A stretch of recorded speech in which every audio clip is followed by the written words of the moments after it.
Et pour la première fois devant une caméra, le père témoigne. Il va nous faire part de sa douleur, de son chagrin. Giovanni Canestri s'en prend aussi à l'État pour la gestion du risque requin. Nous allons l'entendre. Il sera en direct dans ce 12h30. Place au direct avec un témoignage.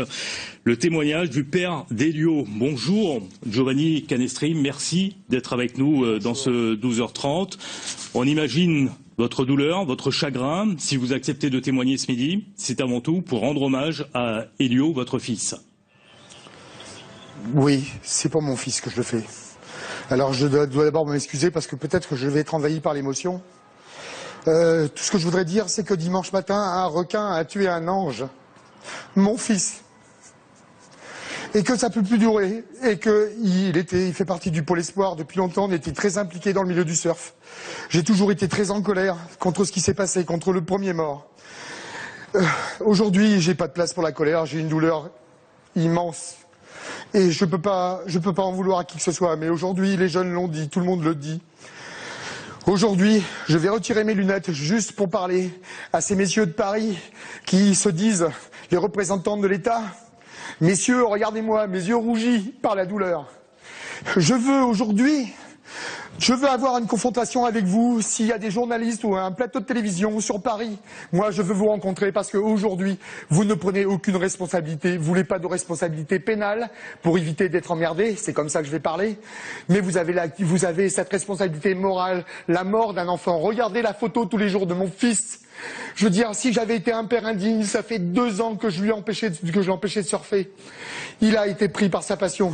Mais pour moi, c'est pas suffisant. Tout le monde a dit ce qu'il fallait dire. Aujourd'hui, il faut réguler la population requin. Il faut arrêter de faire des batailles de conflits pour ceux qui veulent vendre leur filet et ceux qui préfèrent des drumlines sauf qu'ils vont prendre de l'argent. Et de faire venir des scientifiques. Moi, messieurs, je ne suis pas un scientifique. Mais je peux vous garantir qu'aujourd'hui, je peux vous dire exactement où ils sont les requins.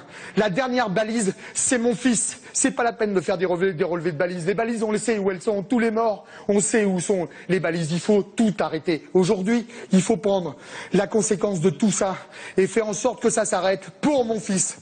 Et là, ça dépasse le cadre de la Réunion, ça va dans le monde entier. Dans le monde entier. C'est plus juste la Réunion.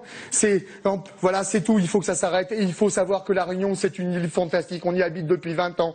J'ai ma fille ici qui est née. J'ai Titi qui est née. Je veux dire, c'était son pays, la Réunion. Et ça l'est toujours. Giovanni Canestri, quel est votre message aujourd'hui pour les familles qui ont un fils ou une fille passionné de surf ? Mais le message, comme je vous disais, si on avait été des parents indignes, si vous voulez que je vous raconte l'histoire, elle est très simple. L'histoire, c'est que c'est un enfant qui a été pris par la passion de son surf. Il fait partie du pôle. Ça fait 2 ans que je lui avais dit, tu sois patient, ne surfe pas. On a tout fait pour qu'il puisse aller surfer ailleurs. Grâce à son club de Saint-Leu, il est allé en Afrique du Sud. On a la chance d'être sur la côte atlantique, il surfait. Il a fait les championnats de France.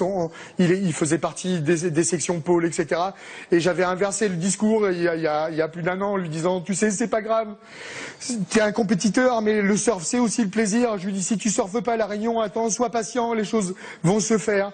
Et dimanche matin, la chose qui s'est passée, il s'est levé très tôt parce qu'il avait texté avec ses amis qui voulaient aller surfer à Boucan parce qu'il y avait de la sécurité, parce qu'il y avait un filet. Ils se sont retrouvés là-bas et quand ils se sont aperçus qu'ils pouvaient pas surfer à Boucan-Canotte, ils sont allés aux aigrettes. Et je ne comprends pas pourquoi, parce que mon fils était quelqu'un de très très prudent.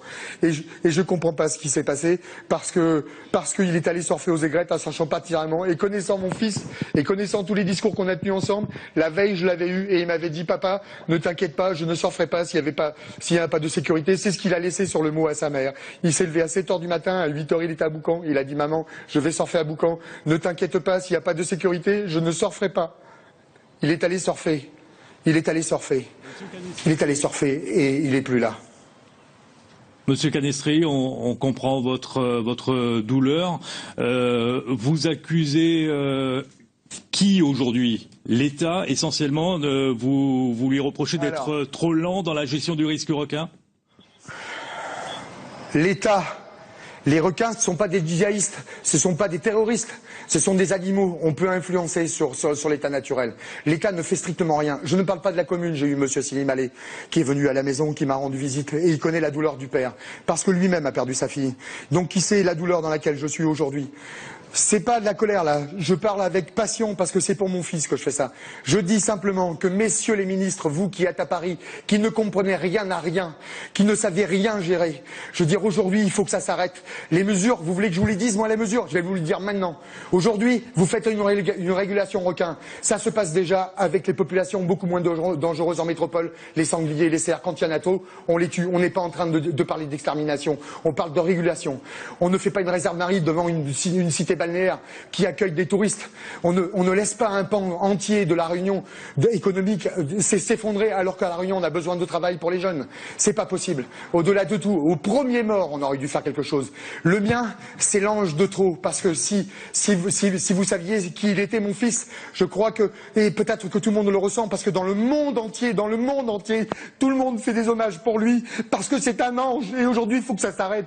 Et je prends rendez-vous ici, s'il y a un plateau de télévision en métropole qui veut m'appeler, qui veut me recevoir avec tous ces gens qui sont à l'État, moi je leur dirai ce qu'il faut faire. Aujourd'hui c'est simple, réguler la population requin, mettre des filets, mettre de la sécurité en place et il n'y aura plus de problème.